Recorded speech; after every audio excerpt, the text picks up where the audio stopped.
안녕하세요. 저희는 M&M의 비림. 수영입니다. 저희는 오늘 재무 공부의 필요성을 정의와 사례를 통해서 알아보려고 합니다. 우선 재무가 무엇인지, 재무적 사고가 무엇인지 알아봐야겠죠? 재무는 재물재와 힘쓸 물을 결합한 한자어입니다. 재산을 모으는 데 힘을 쓴다는 뜻이지요. 그리고 재무적 사고란 재산과 관련된 일에 있어서 상관관계를 파악하는 사고를 말하는데요. 이러한 사고는 의사결정에 있어서 중요한 판단 기준이 되어줍니다. 예를 들면 대학에 진학을 할 것인가 아니면 대학을 진학하지 않고 취업 노선에 뛰어들 것인가와 같은 의사결정에서는 대학생으로 4년 사는 비용과 대학교를 졸업해서 얻을 수 있는 혜택을 총합하고 고등학교를 졸업하고 바로 취업을 하였을 때 얻는 혜택과 그로 인해 생기는 비용을 총합하여 비교하는 형식으로 의사결정을 할 수 있겠죠. 많은 사람들은 이와 같은 자신들의 의사결정 과정에서 충분한 재무적 사고를 했고 그 사고 과정을 통해 결정을 내렸다고 생각하지만 사실상 그렇지 않은 경우가 허다합니다. 재무적 사고라는 것은 단순히 눈에 보이는 비용과 혜택뿐만 아니라 전체적인 비용과 혜택 역시 고려하는 것이기 때문입니다. 재무는 우리가 여러 가지 가치평가 방식을 통해 의사결정을 할 수 있도록 도와줍니다. 아직 재무와 재무적 사고가 무엇인지 잘 이해가 가지 않을 수 있는데요. 사례를 통해서 그 중요성을 더 알아볼까요?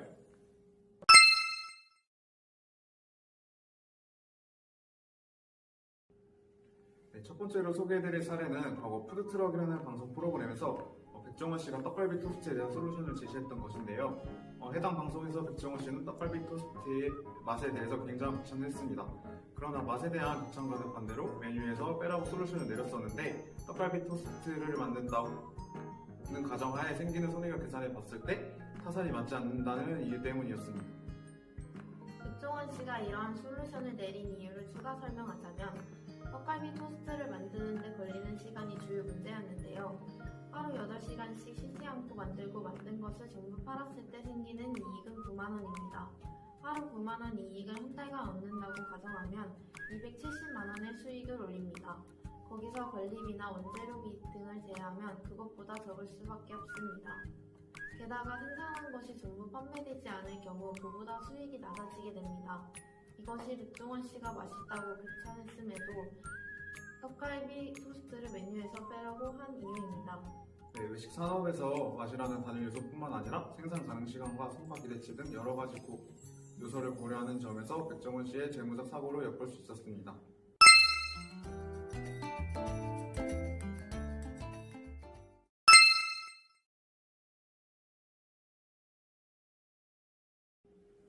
두 번째로 소개드릴 사례는 2008년 스타벅스의 재무 위기를 극복할 수 있도록 도운 하워드 슐츠 전 CEO의 사례인데요.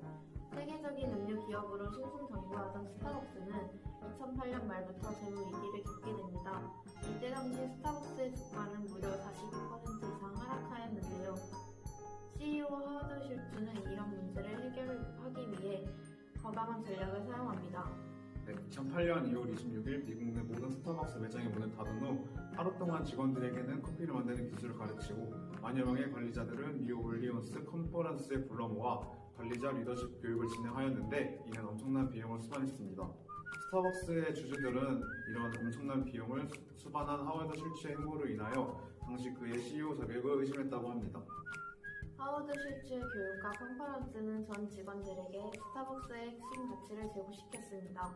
결과적으로 스타벅스는 2012년부터 이익을 내기 시작했으며 2017년 9월의 주가는 2008년의 주가보다 10배가 넘게 내어 성공적인 결과를 가져왔습니다. 이처럼 하워드 슐츠의 재무적 사고가 비록 단기적으로는 손실을 끼쳤지만 단기적으로는 이익을 가져왔습니다. 그러면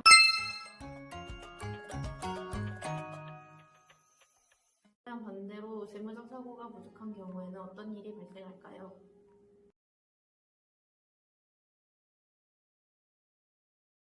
재무적 사고가 부족했던 사례로는 그린마운틴, 옥시, 그리고 엘피다가 있습니다.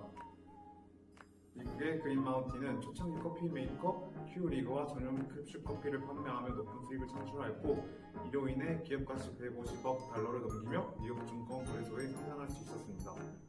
하지만 2012년 큐리그 캡슐 커피 메이커의 특허가 만료되었고 이로 인해 다른 회사들도 큐리그 커피 메이커에 호환이 가능한 캡슐 커피를 판매하기 시작합니다. 이에 그린 마운틴은 다른 회사의 캡슐 커피와 호환이 안 되는 큐리그 2.0이라는 커피 메이커를 새로 도입했습니다. 하지만 이는 소비자들로부터 많은 비판을 받았고 그로 인해 매출이 감소하였습니다. 이것이 단기적인 이익에 눈이 멀어 재무적 성과를 위한 요소를 충분히 고려하지 않았던 그린마운트의 사례입니다.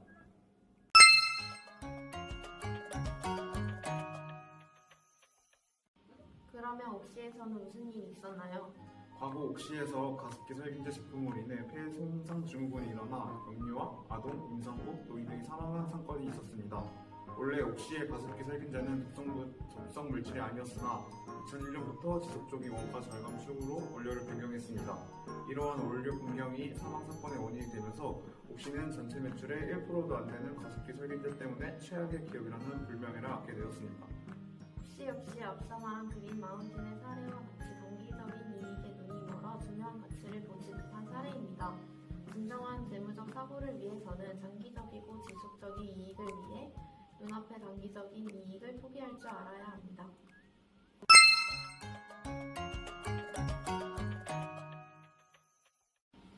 재무적 사고를 충분히 활용하지 못한 또 다른 사례로 일본 반도체 회사인 엘피다가 있습니다. 엘피다는 반도체 수율, 그러니까 결함이 없는 부품을 만들 확률이 무려 98%였습니다. 이는 반도체 산업에서 굉장히 높은 수준의 수율인데요.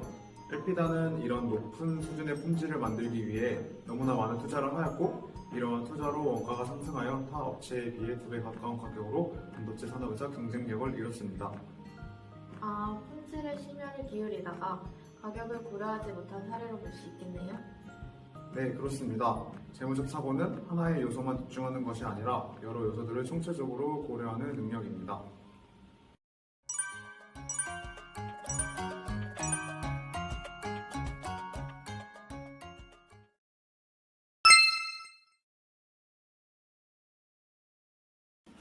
마지막 사례는 소프트뱅크 회장 손정희의 성공적인 쿠팡 투자에 대해 이야기하겠습니다. 손정희 회장은 쿠팡의 성장 잠재력에 주목해 소프트뱅크가 운영하는 자산운용 자회사 비전펀드를 통해 2015년에 1조 1천억을 투자했습니다. 하지만 손정희 회장은 생각과는 다르게 적자가 꾸준히 늘어 2018년에는 한 해 적재가 1조 1천억을 넘었습니다. 이런 상황에서 네티즌들은 손정희의 쿠팡 투자를 손정희의 헛다리라며 놀리기까지 했는데요. 그럼에도 불구하고 손정희 회장은 오히려 2조가량을 쿠팡에 더 투자하는 공격적인 투자를 합니다. 그렇게 적자가 많이 나면 투자금을 회수할 만도 한데 오히려 더 투자를 한 게 의아하네요. 네, 무지막지한 적자라는 부정적인 상황 속에서 더 투자하는 것은 분명 쉽지 않은 선택이었을 겁니다. 하지만 2020년까지 계속 적자를 내던 쿠팡은 2020년 3분기에 처음으로 투자 전환에 성공했으며 2021년 3월 11일 미국 뉴욕 증권거래소에 상장을 하게 되면서 시가총액 80조를 달성하게 됩니다. 이는 지분의 38%를 가지고 있는 소프트뱅크가 3조의 투자금으로 30조를 가지게 되었다는 것이지요. 그러면 손정희 회장은 투자금의 10배 수익을 올린 어마어마한 대박 투자 같은 셈이네요. 네, 그렇습니다. 서비스의 가치가 가지고 올 경제적 이익에 대한 확신을 판단하고 투자를 성공적으로 이루었습니다. 이러한 그의 투자 철학 속에서 정량적인 분석만 중시하는 것이 아니라 정성적인 분석과 함께 고려하는 재무적 사고를 엿볼 수 있었습니다.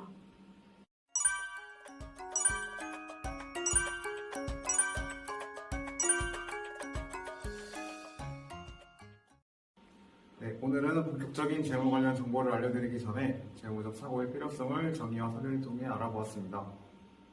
유익한 시간이었길 바라면서 다음에는 더욱더 유익한 재무 관련 정보를 가지고 돌아오겠습니다.